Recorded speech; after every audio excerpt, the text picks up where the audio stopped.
So we're here now na sa Umeshima Station sa Chuo Line. So from our hotel sa My Stays Hotel sa Shinsaibashi, we only took 2 train rides. First, nag-Midosuji line muna tayo. From Midosuji, naglumipat tayo ng Chuo Line para makarating dito sa Umeshima Station. From here, 18-minute walk pa to the West Gate kasi itong station kasi na to, sa East Gate talaga siya malapit. This is the crowd. Most likely, lahat to papunta ng Expo. Dito pa lang may mga signs na nasa train station pa tayo by the way, pero ito kasi palabas na sila papunta dun sa East Gate ng Expo. This gives you a preview already of how big is the crowd ngayon dun sa Expo kahit pa na summer. As you walk through the station naman friends, merong mga parang guide na ida-direct nila kayo kung saan yung direction papunta. Even before you get to the Umeshima Station, kanina na sa Shinsaibashi pa lang kami na station, may mga people na ayan, may mga guides na nagsasabi na, dito papuntang Osaka Expo, dito na line yung dapat nyo i-take, ganon. Wow, ito na! Ito ang iconic na stairs going to the Expo.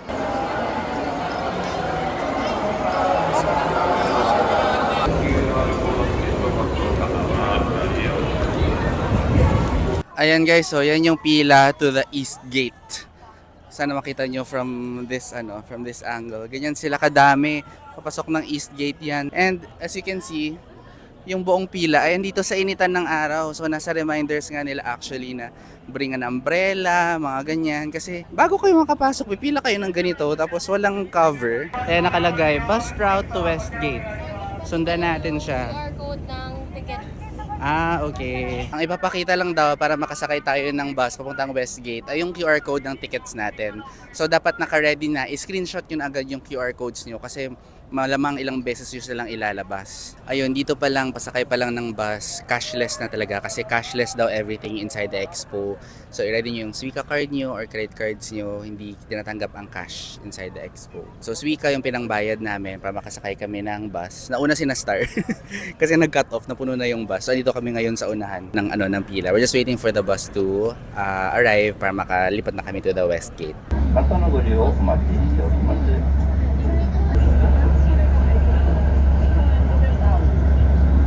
Oh my god, ito yung West Gate na entrance. Akala namin mas konti yung tao pero parang ang dami ding tao dito sa West Gate entrance. Ayan sila lahat.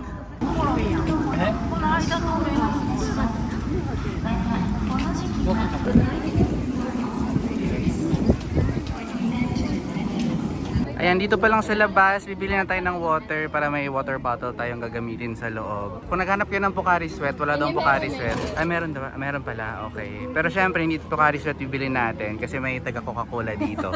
Ang alternative daw sa Pocari Sweat ay si Aquarius.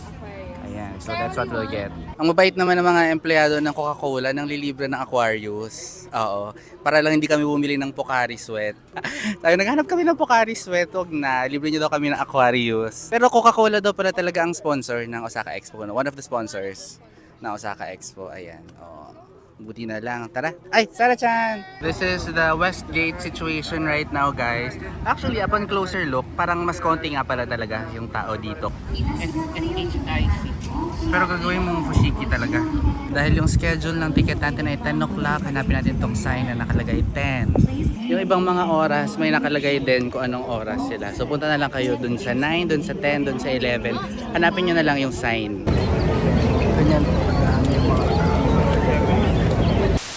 We are now inside the Expo. Ayan, nakapasok na kami sa gate. Kasama ko na sila. Pawis na kami ngayon pa lang. Mabilis naman, no? Efficient naman yung process. Ang tip lang siguro na mabibigay namin sa inyo ngayon, which we realized is, huwag kayong sobrang maaga pumunta because the gates will only open dun sa allotted na time for you. So, kunwari, maaga kayo pumunta, kunwari, 30 minutes before, 30 minutes din kayo nakaabang dun sa initan para magbukas yung gate. So, kami, since tamang-tama lang na 10 o'clock kaming pumunta, pagdating namin, bumukas agad yung gate, pasok agad kami, and now, nandito na kami sa loob. Mabilis lang yung security check nila. I-check nila yung mga water bottles, yung laman ng bags nyo, and then less than 10 minutes, we're through and we're already inside the Expo. Ayan, ito po ang bubungad sa inyo.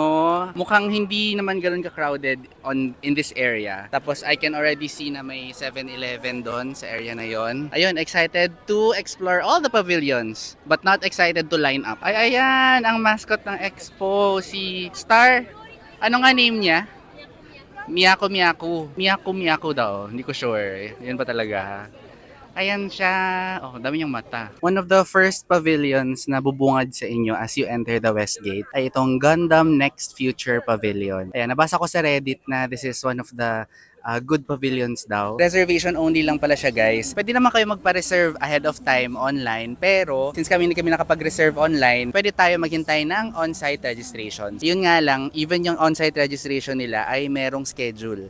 So, 12 noon, mamayang 12 noon pa magbubukas yung on-site registration nila. So, even if maaga kami here, we have to wait until 12 noon bago kami makapag-reserve na entrance namin. Yung registration is going to be done sa Osaka Expo na website. Meron namang mga QR codes dito. Hintayin na lang na namin mamaya, tapos babalikan lang namin siya later. Meron din palang parang stamp rally dito. Ayan o. Ayan, dyan sa area na yan, may nakalagay na sign na stamp. So, may kasama kayong kids or kahit kayo mismo, pwede kayo bili nung parang stamp card or stamp notebook. Punta kayo sa mga pavilions na merong pang stamp rally. So, this is the stamp card that you use for the rally. We have a stamp collector. So, gusto niya ng stamp, mag-stamp. Meron siyang passport. Sundahan natin ang bagets. ご予約がお済みでない方はスマートフォンから予約サイトや Stamp, stamp.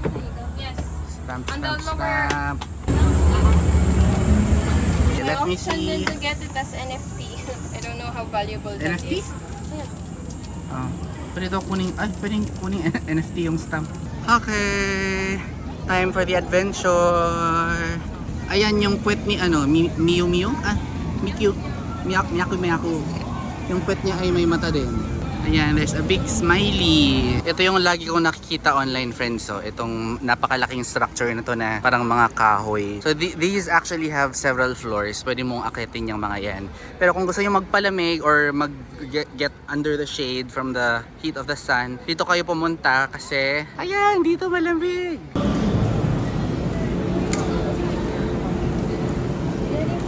So I just realized na itong malaking structure pala na to, ito yung shade kung saan nakapila yung mga tao. So lahat na tao nakikita nyo dyan, they're actually lining up for the pavilions. Ayan, ayan kahaba yung pila. Ayan friends, oh kita nyo, Singapore Pavilion yan, yung kulay bilog na yan. Lahat ng mga nakapila dyan, they are all lining up for SG. That's how strong that's how long the lines are. Okay, so it seems like most of the pavilions na gusto namin puntahan, hindi pa rin magpa-reserve. You really have to line up on site. So, most likely that's what we're going to do for the rest of the day. Yung unang napuntahan na lang namin ay itong Singapore Pavilion kasi nakita namin 30 minutes lang yung waiting time. 30 minutes is maikli na yun sa lagay na yun. Tsaka to be fair, mabilis lang. Kanina nandun kami sa baba, tapos a few minutes after, here na kami sa taas. Wow! Thank you! Yay! Air conditions! Para mga visual projections ng mga dito. Tapos may mga parang mga cutouts dyan na naka-hang dyan sa taas. Ito may papasukan tayong parang forest of white leaves. Ganyan. And then sa mga side ay merong mga projections. Ganon. So ito papasukan natin now. So well, ito lang talaga siya? Kaya siguro mabilis yung waiting time kasi ganito na. Parang medyo environment or ecological ang atake nito ni SG. You can select a language for the explainer. Yun na ba yun? Ay, meron pa pala sa loob. Sabi ko, kaya siguro may yung pila kasi ganito lang siya. Paikot lang na puro mga dahon-dahon. Pero meron pa pala sa loob. So, puntahan natin. Ayan, meron pa. Here, this way. Dito, mukhang maganda, guys. Puntahan natin. Oh, parang light show. Light show. Ayan. Ano kaya meron dito sa gitna? Ba't sila nagkukumpulan dyan? Ito yung ganap dito, guys. Oh, you will write your dream daw. Dyan sa parang mga bilog na yan na panels. And then after you write your dream, yan. Magdi-dissolve siya. Magiging globe yung dream mo. And then, you lift it up. Ayun. Lift it there. And then napunta yung dream mo dyan. Ayan. Start. What's this? Write or draw your dream. Write na lang. Medyo mahirap siya. Yan. Very punk rock. Aking sulat. Love ones. And then, okay. It will become an orb. Hold your dream. Ayan, hold. And then, tapos, Ah, dito. Ooh. Ay, dito siya napunta. Oh, di ka dito sa taas.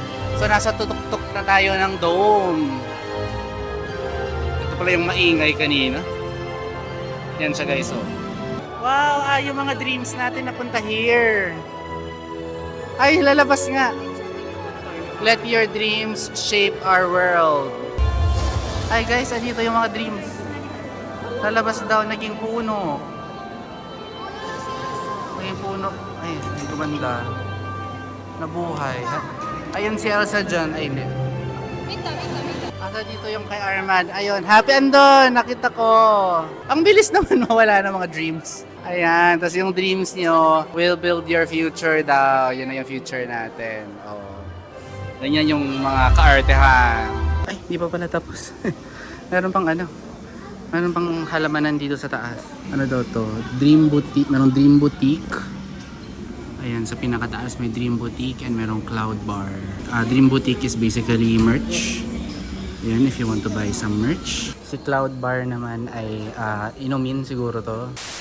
Inabutan po kami ng ulan dito sa Expo. So buti na lang ay meron tayong dalang payong. Important na magdala kayo ng payong for init, for ulan. Also guys, kanina 'di ba, inaabangan namin mag 12 noon para makabook kami ng slot dun sa Gundam. Nag 12 noon na. So naabangan talaga namin. Tapos nung pipindot na kami ng ng schedule, ayaw mag-push through. Feeling ko kasi marami nagbo-book. Pero ang ending, naubos siya agad. Like wala pang 1 minute, ubos na agad yung slots. So hindi kami nakabook. Abang ulit kami mamayang mga 2 PM. Ang next na papasukin natin dito ay si Poland. Yung nga lang, yung booth dito ni Poland ay wala siya dun sa area na merong covered na that's where you line up. So ngayon dito kami nakapila sa open air kahit na maulan. Pero we decided na pumila na dito kasi maikli lang yung pila niya now.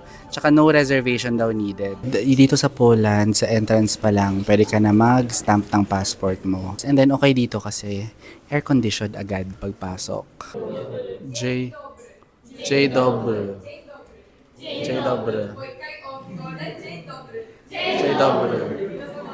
What's that? Ano daw? Hello in Poland. J Dobry. Ay, ba't may pawis? So, this is what's inside the pavilion. Ayan, you see mga projections. Ooh, nagmumukha silang 3D kasi sa silk sila projected. Sa screen pala, sa screen. So, most of the stuff that are here are mga projections of flowers na iba-iba yung kulay. Ayan, they're projected like this.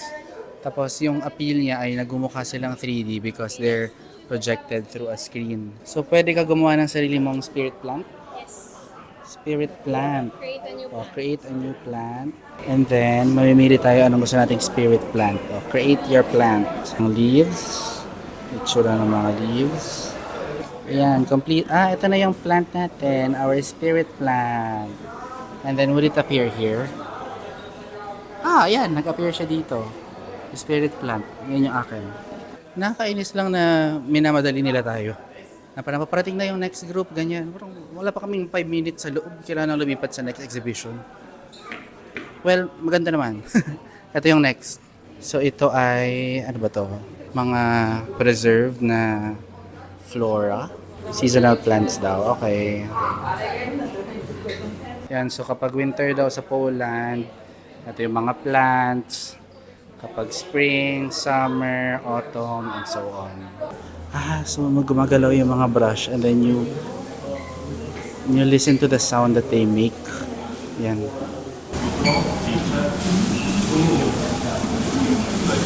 Friends, ang saya kasi may part sa pavilion ng Poland na may mga upuan. Nandito parang theater siya na you're watching a show. So you have seats here. Ayan, so pwede mag-rest dito.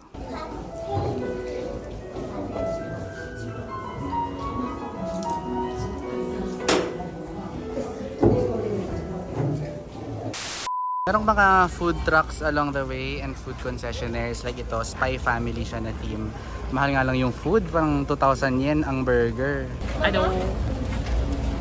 We're gonna order Anya, Spy Family food.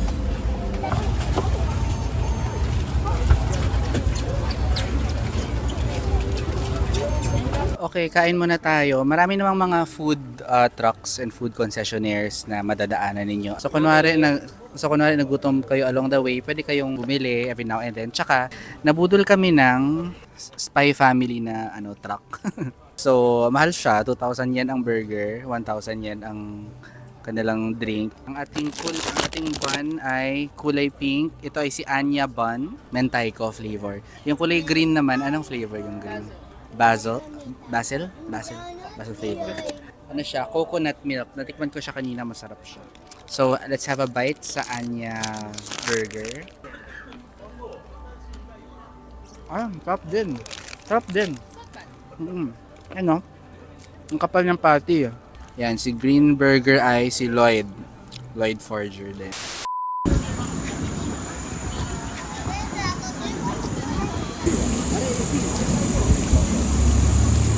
Dito naman sa loob ng Forest of Tranquility Zone, ito parang, di ko alam kung ito yung Earth Table, basta sa loob ng Forest of Tranquility Zone, merong mga restaurants na pwede kayong kumain sa loob or pwede rin kayo kumain dito sa benches. So if you're hungry, pwede na dito kayo maghanap ng food. Friends, look, ang ganda ng ganda ng building ng Uzbekistan. Diyan kayo akit sa taas, oh. Ang ganda. Ito naman si Malaysia, Truly Asia, mga bamboo ang nila, parang bamboo stilts. Ito naman ang pavilion na to ay India. Yan, merong parang praying hands dito. Si India, ang ganda nung sa kanila, oh. Parang ang unique ng structure, parang cloth yung exterior niya. Ito naman ay Thailand to. Dito tayo kay Australia.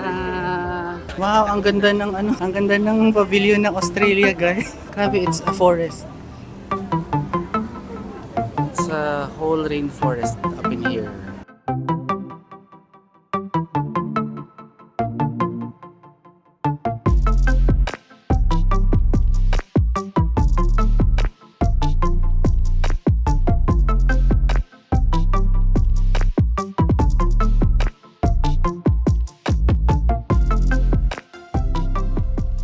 Ang ganda ng Australia, no? Ayan. Ng nila, mga LED nila, Emmy nila. Ang ganda niya kasi mas immersive siya, mas bongga yung LED. Kasi it's all over you. Yung mismong mga video nila maganda. Tapos it showcases the natural beauty of their country. Puro nature sila actually. Pero maikli lang yung dinaanan namin yun na shot, yun siya, tapos exit na agad. Then dito naman sa exit na area, merong parang, merong stage, so hindi ko alam, baka may performances here. Meron ding cafe, right over there, si Cafe Coco. So far, ito si Australia yung favorite namin sa lahat ng mga napuntahan namin. And buti rin, ito yung napanalunan natin sa lottery. Nag-apply kami sa several na countries for the lottery na reservation. Buti na lang, nakakuha tayo ng Australia. Kahit isa, maganda naman yung nakuha natin. Ang bongga ng kay Saudi Arabia, para nilang na-terraform yung nila, yung pavilion nila. Tingnan nyo, merong mga puno, merong structures, merong mist, parang may sarili silang climate. Tayo po ay pupunta ng Saudi Arabia. We have entered the Saudi Arabia courtyard. Marhaba daw pala ang pronunciation. Marhaba, hindi marhaba. Marhaba kasi yung tawag natin, diba? Dito na tayo sa aircon na part ng Saudi na pavilion. So may mga panels here. Meron silang cultural music studios para tayong papasok sa club. Merong magdi-DJ, guys. Diyan sa ilalim. Ayan si Kuya. Grabe si Spain. Ito naman yung Spain, para silang may sariling mall. Ayan, Espanya or Spain. Ito yung kanilang pavilion. Ang ganda, oh. Puro stairs nga lang to, friends. So, akyatan. 20 minutes lang daw yung waiting time dito kay Spain. Kaya pila tayo here kasi mabilis lang. Tsaka from what I'm seeing here, mabilis yung usad ng pila. Ayan, oh. So, yung concept ng pavilion nila, para siyang sunset, no? Or sunrise, ganon. Concept dito sa Spain ay currents that connect. Corrientes que unen. This is the Spain Pavilion. Parang ang focus ni Spain ay yung mga oceans. Ganyan, kasi the currents that connect us daw. Ito daw ay ang kanilang showcase of their living technology. Kasi meron daw silang seaweed bank. So parang dito they cultivate yung mga different kinds of seaweed and algae. Meron pang ganap dito. Iba-ibang kulay. What is this room? Sobrang liwanag ng kwartong to. Greetings from Spain! Okay. About tourism in general pala to, hindi media. Kasi nakalagay sa ano kanina, from postcards to hosts. Ito na si Philippines. Wow, in fairness sa Pilipinas, mahaba yung pila. Mabenta ang Philippines. Ang kanyang concept ay parang mga hobby. Ganda yung exterior niya. Fairness kay Philippines, marami pa rin nakapila, no? Ayan, mahaba-haba ang pila dito sa atin. Mabenta naman kahit papano si Pilipinas. So, ang kanyang design ay para siyang mga woven na mga rattan or bamboo. Ganon. So, ang theme ng Filipino Pavilion ay ito, woven. Kasi parang sinashowcase doon natin yung mga Philippine textiles that highlights the rich tapestry of the Filipino heritage. 212 woven panels pala to, guys. Ayan mga rattan yan na weave into the parang panels ng building. Ang galing, friends, kasi sa gilid ng pavilion ng Philippines, meron mga bench made fully of rattan. Rattan pala to, hindi pala siya parang bamboo or ano, made of rattan sila. And then, sabi, feel free to sit or even lie down. Ganun tayo ka-confident na matibay ang ating rattan materials.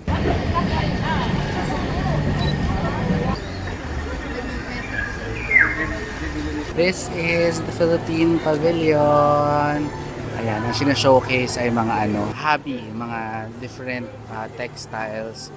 Tapos, different regions also here in the Philippines. So, sa NCR, ito, merong si Manila Cathedral yan, I think. Sa Cordillera, ito, Hagdan-Hagdang Palayan. Sa Ilocos, ayan, yung church. Cagayan Valley, ayun, may gumagalaw yung sa Cagayan Valley. May namamangka sa kanila. Magalaw ang projection. Merong tertiary, may tertiary. Tapos, parang may real life na performances. May live performances. Nagkakarinyosa daw. Ang saya. May mga dancers. Kanina nagkakarinyosa sila. Tapos after their performance, pwede magpa-picture sa mga dancers. Together with ito, si Kokoro. Kokoro ba name niya? Parang yun yung nasa ID niya.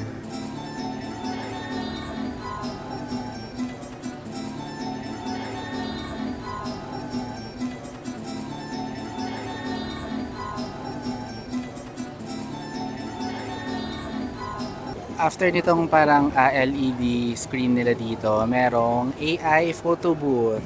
So ganito yung mangyayari, parang yung mga photos niyo gagawa nilang ganyan na itsura.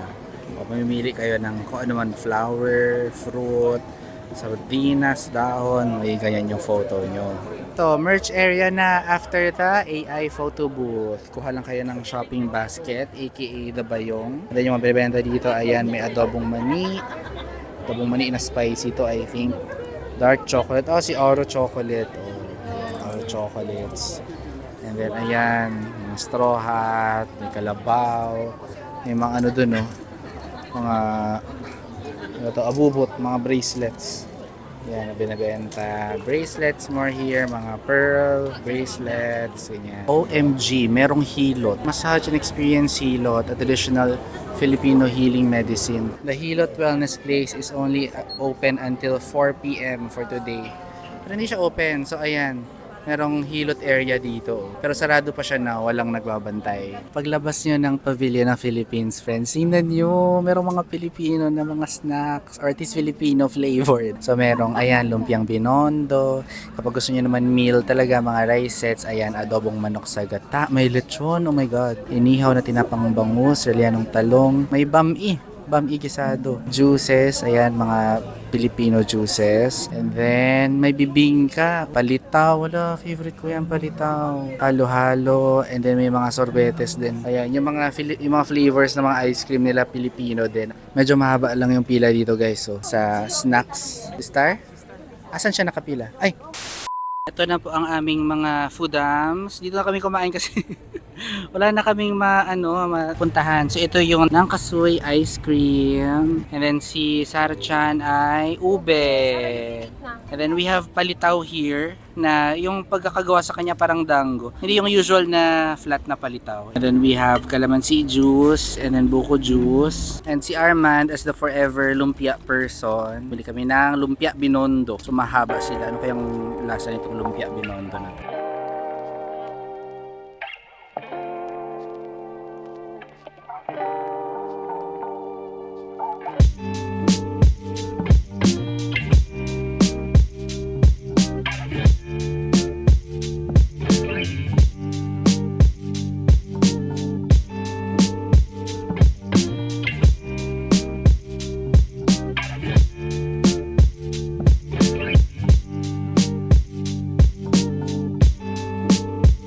Very sweet and very happy, and to our Osaka Expo, ang Philippine Pavilion. Happy kami dito kay Philippine Pavilion kasi aside from the food of course, maganda siya actually kasi parang may sariling identity talaga yung pavilion natin. Consistent siya all throughout and it's actually entertaining and interactive. So, good end to our Osaka Expo na trip. Yun na muna for now kasi alas 5 na po and kailangan namin bumalik ng Shinsaibashi ng mga around 6 p.m. kasi gusto namin mag last minute shopping before tayo umuwi to the Philippines tomorrow. Okay na rin na medyo maaga tayo umalis para hindi tayo kasabay nung everyone else na uuwi and magsasakay ng mga trains as the expo closes tonight. Hope you enjoyed our experience here sa Osaka Expo.